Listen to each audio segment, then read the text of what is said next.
Another long day turns to night as fires continue to burn across Kansas. They're just asking everybody to stay out of the area and heed the evacuations at this point. Thousands are asked to leave everything behind. I stayed in my car last night. While smoke-out conditions shut down roads. Lock it up and get in! Help storms into Kansas from all over. Stay with it, hang in there. As of now, more than 600 square miles of Kansas is left charred by fire.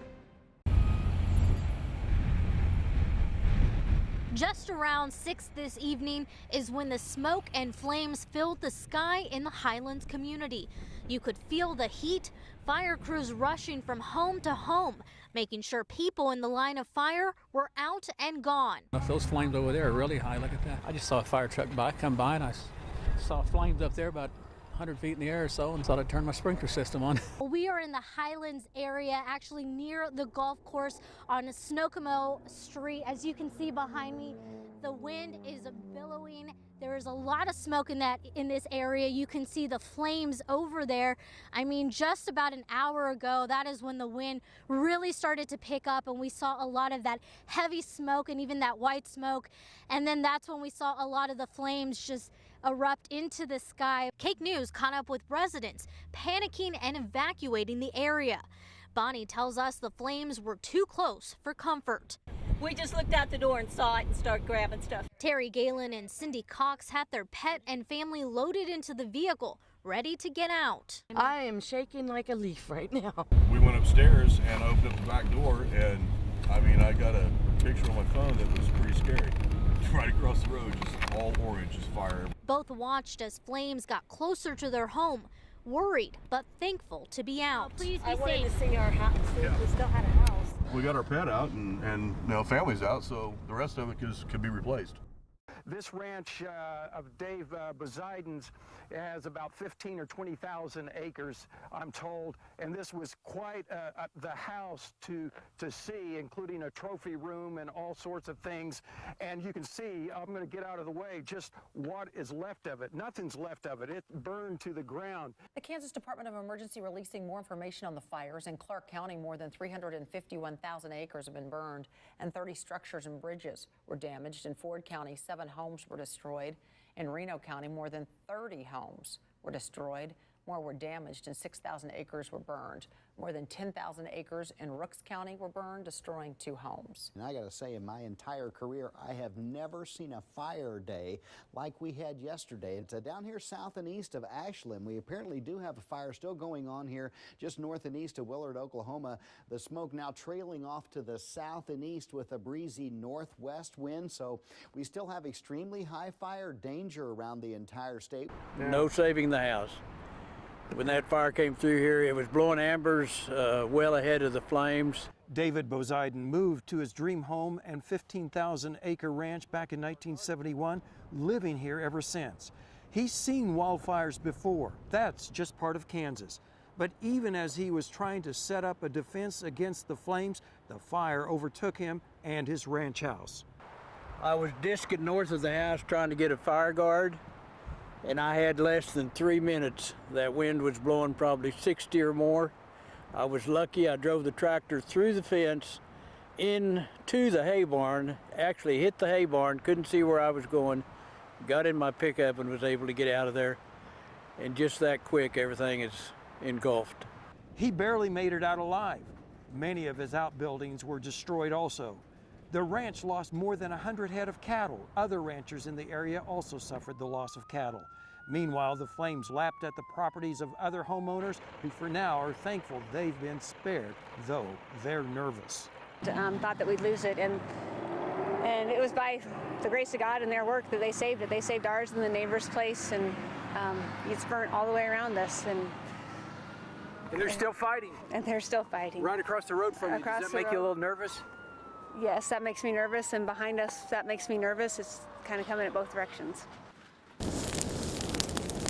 The fire is still burning in southwestern Kansas. Dozens of homes have been destroyed by flames, but there is still hope.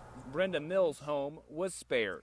And then you can see how close it got right there at the sidewalk. Mills lives in Englewood. The town bordering Oklahoma has a population a little over 50. On Monday, it was almost wiped off the map by wildfire. Mills had to evacuate. When she returned, her home was still standing, but with so much smoke inside, she couldn't stay. I stayed in my car last night. The fire burning behind her still causing concern. Firefighters across the state have came to southwestern Kansas to help. In Clark County alone, the wildfires killed 1 person and injured 6 others. In addition, thousands of acres of ground are scorched and livestock killed, and then the homes, at least 30 destroyed. The garage sat right, the door was probably about right here. Mills did have some damage. A few outbuildings and decorations caught fire. The place she calls home tonight, she's calling it something else. I just describe it as a war zone. It's just crazy. I grew up in Kansas personally. I haven't seen this intensive fire behavior in the state of Kansas before. In this drone footage, you can see trees are blackened. Ash covers the ground. The magnitude of this fire is a reality for 10 families who have nothing to go home to. Devastation like this can be seen for miles, and in this case, you can see the fire stopped at the end of this property owner's driveway. While several homes were damaged, many more were saved thanks to firefighters. No, these were the first calf heifers that were straight north of the house. Oh, really? Rancher Dave Poseidon of rural Ashland now works with his ranch hands to gather up what will be well over 100 head of dead cattle lost by fast-moving wildfires. These wildfires occurred during calving season. These were going to have a calf. We've got several here that had calves. You can see the dead calves also. The wildfires moved so rapidly the flames not only overtook many homes, but also claimed perhaps thousands of head of cattle. Clark County agriculture is primarily around raising cattle. Ranchers tell me that's what the area is best suited for. So they're having to crisscross many square miles of ranch land, collecting carcasses so they can be properly disposed of. If we're still missing cattle that are hung up somewhere that need attention, we need to know. And that's what we're doing now. We're just trying to gather what we can, get a count on them, and then see if we can find the rest of them either dead or hung up somewhere. They do find survivors like these calves, which may now be separated from their mothers. 12-year-old Mackenzie Walker is nursing this one back to health. We have to know how many we have and whose they are. This is no ordinary basketball court, at least not for this game. That's because one of the teams is dealing with a tragedy. Wildfires destroyed dozens of homes in Clark County, home of the Ashland Blue Jays. No one knows that better than cheerleader Charlie Gibson. We lost our house in the fire. Before the game, we caught up with her at a pep rally, pumping up the basketball team. The scene was much different a few days ago. Ashland was a ghost town, mandatory evacuations in place because of the wildfire. But beyond the fire, Gibson's focus right now is on something else. Honestly, I can say it could be worse because we've had so much support from the community. Saying this is just a game is saying that the wildfire that destroyed so much was just a fire. The town of Ashland needs a win. There is already a blank space sitting on the sign leading into town, just begging for bragging rights of another state title.